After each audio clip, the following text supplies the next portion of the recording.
Hey boys and girls, how y'all doing?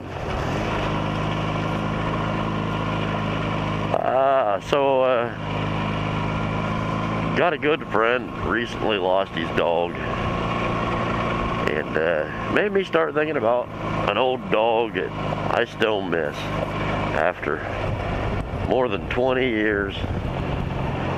Every now and then I still think about her, still miss her. I was 6 years old when we got her. Female dog, but I named her Snoopy.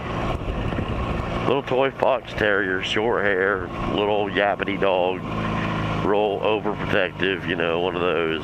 But she didn't yap around to us, just to anyone that came anywhere near us. Loved her to death as a kid, even as a teenager. But had a little outs with my parents when I was 17. They'd went on vacation and left me there and thought they could trust me. You know, I was almost 18.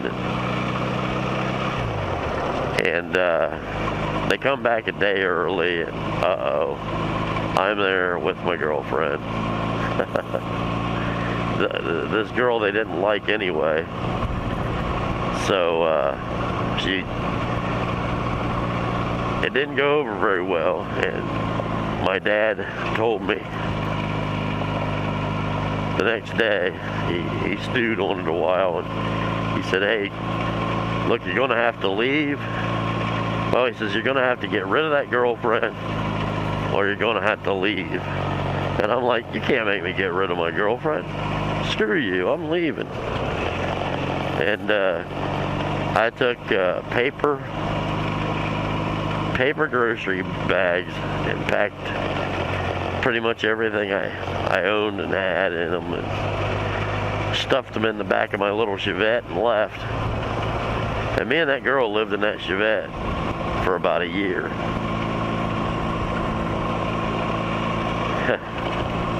It was cramped, and it was not a great living situation. And I had a brother, you all know him, he took mercy on me.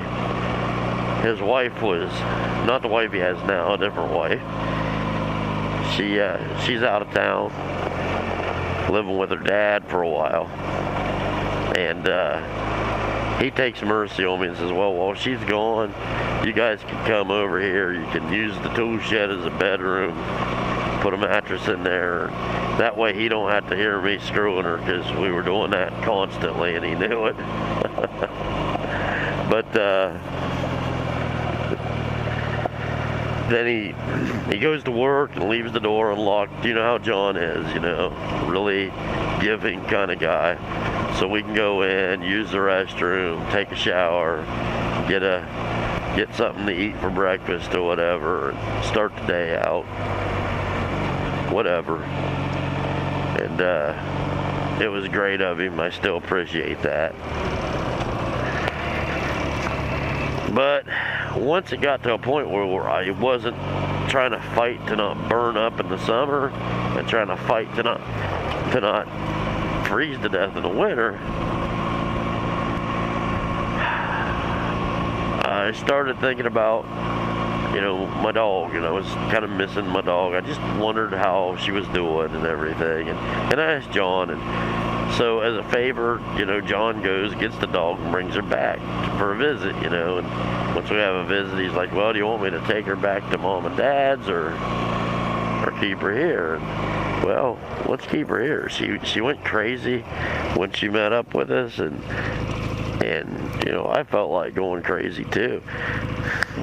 You know, it was great, and I didn't want it to end, so I said, let's keep her. But I didn't have any food, I didn't have any real way of keeping her. And I said, well, I'll tell you what, I'll tie her to the tree out back, you know, and give her a nice long rope, because I didn't have any chain, and we'll run to the store and we'll get food and you know, supplies and stuff, take care of her right. John has to go to work, so he goes off to work late. And we take off and go to the store. When we get back from the store, the dog's gone. And the rope's still there, and the knot's out of it. I figure she just yanked on it until the knot came loose. I don't know. But then we went out, drove all over the neighborhood, and yelled for the dog and whatnot, couldn't find her. 2 days later, John comes back, says, yeah, Dad found the dog. And I'm like, well, that didn't sound very good. Sure enough, it wasn't.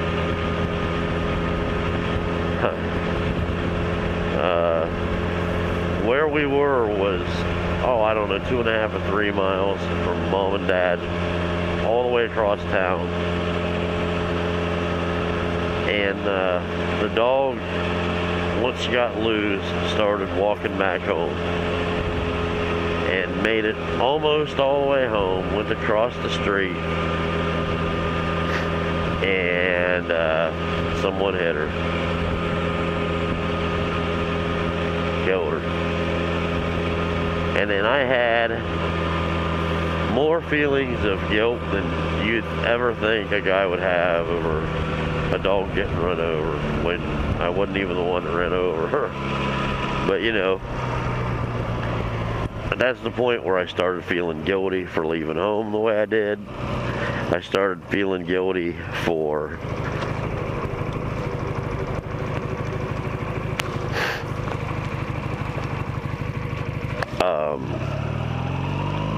you know, the fact that I tied the dog to a tree because the dog had never been tied up before. I felt bad for being gone for so long. And I realized that even though I was going to, you know, leave the dog there with me, the dog was going to stay with me, and the dog loved me, and I loved the dog. I realized that, you know, that place that dog had lived for, how long would that have been, you know, close to 12 years, I guess. That was its home, and I was taking that dog out of its home. And what I should have done, if I had to stay with the girl and I had to leave and not live at home anymore, I should have came back to visit Mom and Dad and the dog on a frequent basis. And chances are they would have said, oh, you know, we're sorry, you can move back in and that. We just don't want that girl and you here alone anymore, or whatever, you know, or something like that. I don't know. My mom and dad were crazy religious. Mainly my mom was, I always said religious to the point of being superstitious, because she would actually get superstition and religion mixed up.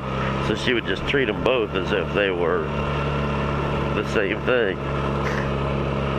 It was a terrible mixed up childhood. But anyway, that's the story of a dog I lost. And to this day, still, I mean, it doesn't keep me from functioning or anything, but yeah, I think about it, I still feel guilty, and still miss the dog. And so yeah, a dog can really have a big impact on your life, you know.